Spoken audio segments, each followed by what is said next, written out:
Hi everyone. आज का हमारा टॉपिक ऑफ कंसर्न है वो है the rise of inflation. Inflation के राइज के साथ क्या हो रहा है कि जो वेजेस हैं एम्प्लॉयज़ की वो इतनी इजीली राइज नहीं कर रही हैं। फॉर एग्जांपल हम लोग अगर नोटिस करें तो 9 सितंबर को इस ईयर की चेन्नई की जो सैमसंग फैक्ट्री है उसके अंदर जो मैन्युफैक्चरिंग वर्कर्स हैं उन्होंने स्ट्राइक डिक्लेयर कर दी थी।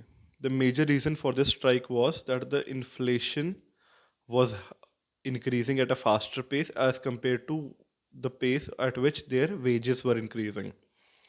So यहाँ पे जो मेजर कंसर्न था वो ये था कि अगर जो मैन्युफैक्चरिंग सेक्टर के अंदर एम्प्लॉयज़ हैं वो अगर सर्वाइव ही नहीं कर पाएंगे, वो अगर खुद को सस्टेन ही नहीं कर पाएंगे तो वो वर्क क्यों करेंगे।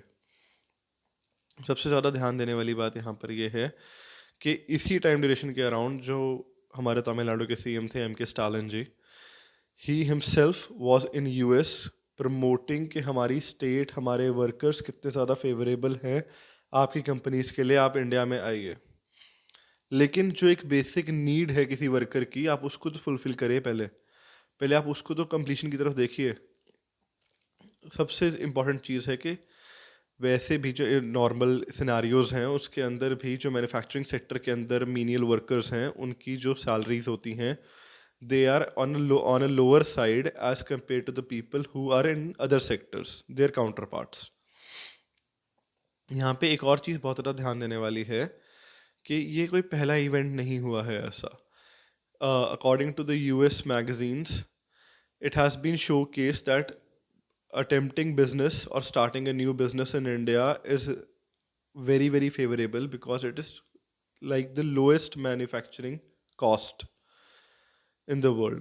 लोएस्ट मैन्युफैक्चरिंग कॉस्ट होने से क्या हो रहा है कि यहाँ पे बहुत सारी कंपनीज इन्वेस्ट करना चाहती हैं, ठीक है, उनके लिए ये एक ग्रीन सिग्नल दिखता है। लेकिन फिर भी गवर्नमेंट ऑफ इंडिया का टोटली जो पिछले 2 सालों से 2022 के अंदर हमारी फाइनेंस मिनिस्टर ने भी ये कंसर्न रेज किया था कि टैक्सेस लोअर करने के बाद भी the investments in the manufacturing sector in India has not been increased although the profits have been increased drastically.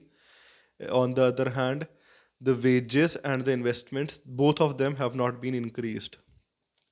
यहाँ पर और अगर हम लोग कंपेयर करें हमारे इंडियन काउंटर पार्ट्स के साथ, जैसे वियतनाम और मेक्सिको जैसी कंट्रीज़ के अंदर जो चाइना प्लस वन इनिशिएटिव जो है उसके जो मेजर बेनिफिशरीज़ हैं, उन कंपनीज़ के अंदर जो मैन्युफैक्चरिंग है वहाँ पे मैन्युफैक्चरिंग सेक्टर उनकी जीडीपी को 20% से ऊपर सपोर्ट कर रहा है, जबकि इंडिया का जो मैन्युफैक्चरिंग सेक्टर की जीडीपी है वो 17% के अराउंड ही है जो सपोर्ट कर रहा है जीडीपी के अंदर।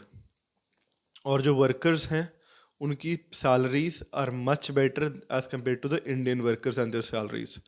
अब इसके पीछे जो मेजर रीज़न है वो क्या है? दो रीजंस हाईलाइट होते हैं। फर्स्ट, जो हमारी जो ड्रास्टिकली लार्ज पॉपुलेशन है जो हमारे लिए एक टू एज्ड स्वॉर्ड का काम करती है। उसका जो बेनिफिट हमें ये मिलता है कि हमारे पास हर टाइप की लेबर अवेलेबल है, और जिसके अंदर हमें जो नेगेटिव मिलता है वो ये है कि हमारे पास लेबर इतनी ज़्यादा क्वांटिटी में अवेलेबल है कि वो ऑटोमेटिकली चीप लेबर बन जाती है। दूसरा जो सबसे मेजर जो नेगेटिव पॉइंट हमारे पास यहाँ पे आ रहा है, जो अकॉर्डिंग टू कंपनीज कह रही हैं, वो ये है कि जो एम्प्लॉयज़ आ रहे हैं वो स्किल्ड नहीं हैं उस लेवल पे, वो प्रोडक्टिविटी नहीं दे पा रहे हैं। प्रोडक्टिविटी जो ये लैक ऑफ प्रोडक्टिविटी है, इसके कारण ही मेजर इश्यूज आ रहे हैं कि कंपनीज इतनी अनविलिंग हो रही हैं इंडिया के अंदर आने के लिए। अब यहाँ पर जो सबसे ज़्यादा ध्यान देने वाली चीज़ है वो ये है, गवर्नमेंट ने इनिशिएटिव्स तो लिए हैं अपने एंड पे प्रोडक्टिविटी को बचाने के लिए। इनिशिएटिव्स कुछ ऐसे लिए गए हैं।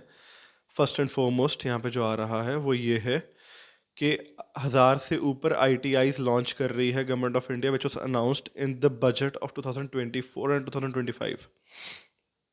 मोर ओवर, ये प्रोडक्टिविटी का जो इशू है वो 2022 के अंदर हाईलाइट हुआ था। 2022 के अंदर जब ये इशू हाईलाइट हुआ तब 27 इंडस्ट्रीज़ में से जो 9 इंडस्ट्रीज़ थी वो मैन्युफैक्चरिंग सेक्टर की थी जहाँ पर लैग कर रहे थे प्रोडक्टिविटी फ्रेंडली जो एम्प्लॉयज़ हैं, और काफ़ी स्लो प्रोडक्टिविटी दिख रही थी। ये था हमारा आज का टॉपिक। आपका